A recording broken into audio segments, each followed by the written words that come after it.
Okay, so this time I'm going to be talking about decolonizing knowledge, and this speaker is Linda Tuhiwai Smith from New Zealand. And so the thesis is basically like a question, and it's basically how do you use concepts of research justice to create change in the world, and particularly in public policy, because that's where like a lot of problematic decisions can stem.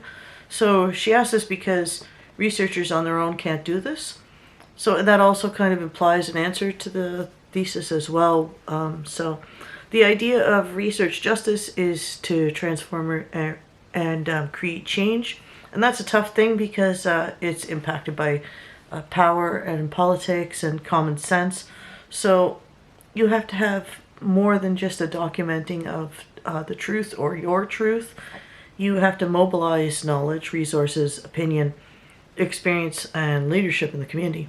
So this includes like mobilizing language and discourse, and having like community leaders that support the research, and coming together basically despite the differences in the community that you may have.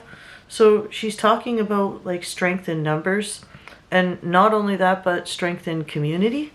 So colonization has impacted many ways that we know, and that's sort of like the problematic thing, because in order to even like consider decolonizing, you have to reconsider that base of knowledge that is like a Western centered Western Eurocentric knowledge base.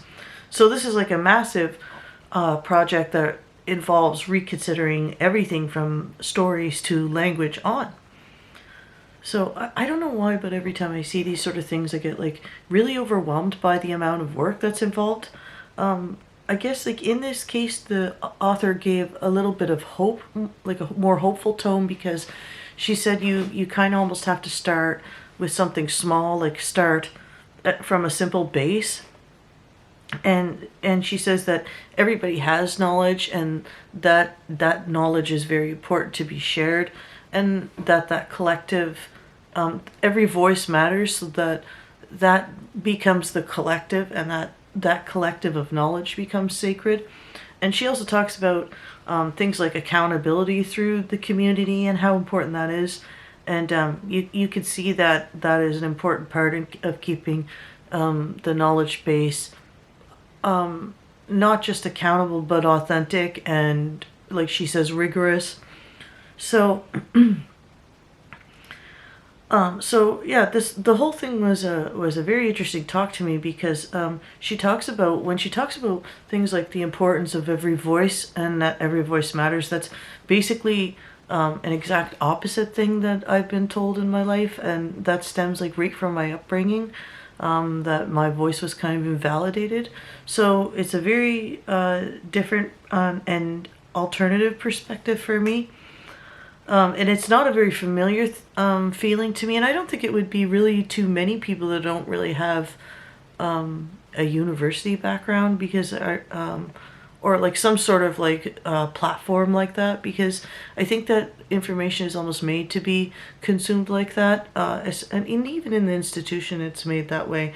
I've often felt like some of the words that I've said are like just consumable, and it's also impacted some of the things that I write on and that I've talked about, and I think it can become something that just becomes centered more on like a final product of like a grade or something, rather than the process that's involved. So and I think that even goes to almost, that could be said too about like this fragmented or like directionless feeling that like I've kind of had through university.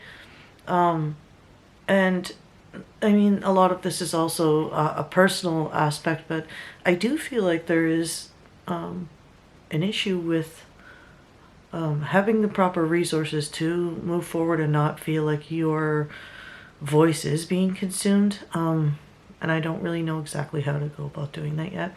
But I did feel differently about, for instance, being on this panel lately, because it was different to have people come and actually coming to listen to you speak, rather than you're just sort of in the back. So it is definitely a different vibe.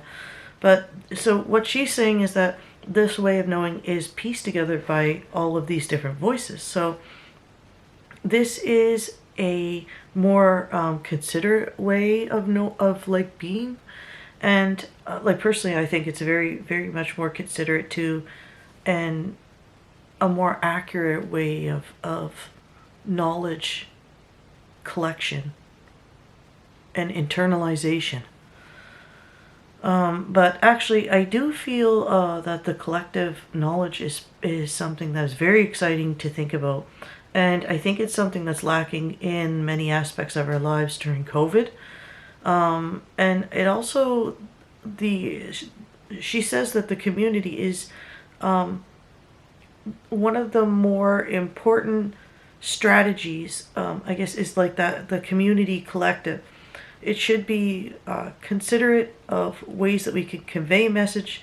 For example, like she says, spirit and ceremony should also be part of this, and that those specific ways of knowing should also be transferred to, like, or shared with other other people, because sometimes people aren't really listening to hear what you have to say, but the information just sort of flowing in and out, and it's not really making contact. So she's sort of asking you to reconsider the way that you also share your knowledge, like maybe through sharing ceremony, or sharing your spirit, things like that.